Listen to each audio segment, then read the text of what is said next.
नमस्कार, the India top देख रहे हैं आप। मेरा नाम उदित तारियन है। महंगाई दर 10.5% हो चुकी है।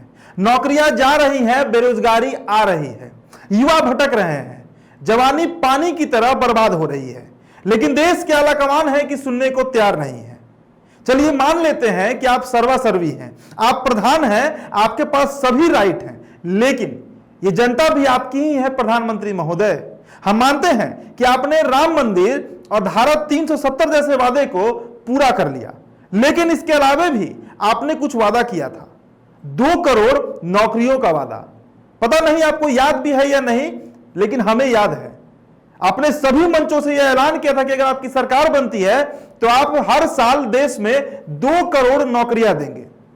अब इसी बात को लेकर एक अर्थशास्त्री, एक वकील और पूर्व केंद्रीय मंत्री आपको बार बार यह बात याद दिलाते रहते हैं। आज भारत में वही एक नेता है भाजपा में जो प्रधानमंत्री से सही और वाजिब सवाल करते रहते हैं। हम सुब्रमण्यम स्वामी की बात कर रहे हैं। जी हां, भारतीय जनता पार्टी से राज्यसभा सांसद और वरिष्ठ नेता सुब्रमण्यम स्वामी है कि अक्सर मोदी सरकार पर निशाना साध लेते हैं।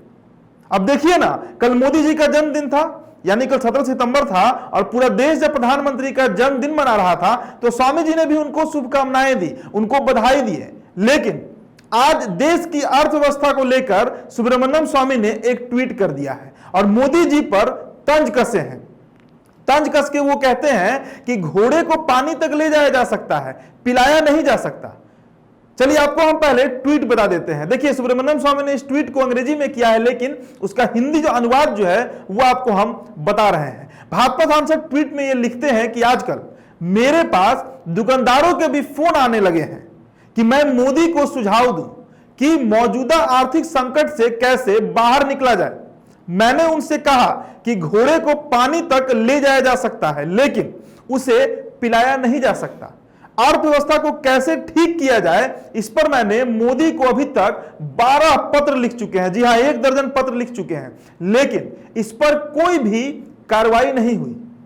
उनके इस ट्वीट पर अब जो यूजर्स हैं, जो उन्हें फॉलो करते हैं, पर दुकानदारों के पास है और वो आपको सुझाव भी दे रहे हैं। इस पर सुब्रमण्यम स्वामी ने लिखा कि मेरा फोन नंबर भाजपा की वेबसाइट के साथ साथ राज्यसभा सदस्यों की बुक पर भी उपलब्ध है।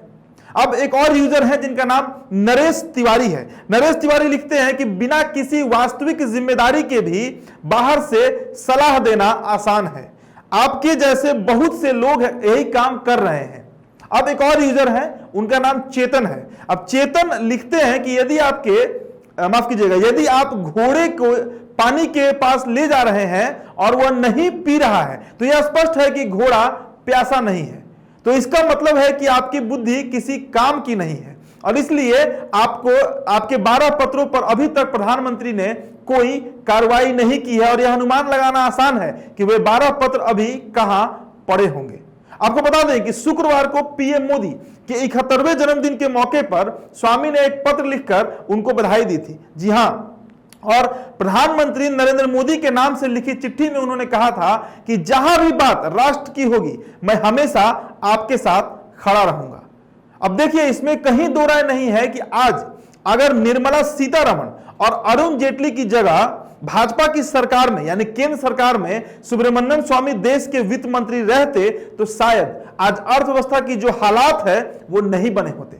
नोटबंदी, गलत तरीके से जीएसटी लाना और बैंकों पर लगातार बढ़ते बोझ जैसे कई बदलाव देखे गए हैं पिछले 6 से 7 सालों में, जिसका हर्जाना ये देश भर रहा है, आम नागरिक भर रहा है, युवा बेरोजगार होकर भटक रहे हैं। और सुब्रमण्यम स्वामी के पत्र से आप कितना सहमत हैं, यह हमें आप जरूर बताइएगा, क्योंकि इस देश की लगभग 60% आबादी युवा है, और जब तक युवाओं को रोजगार नहीं मिलता है तब तक धारा 370 हटा दिया जाए या फिर राम मंदिर निर्माण करवा दिया जाए, पेट कैसे पलेगा, परिवार कैसे चलेगा, जीविकापार्जन कैसे होगा, यह एक बड़ा सवाल है। और इस सवाल को बार बार उठाते रहते हैं सुब्रमण्यम स्वामी।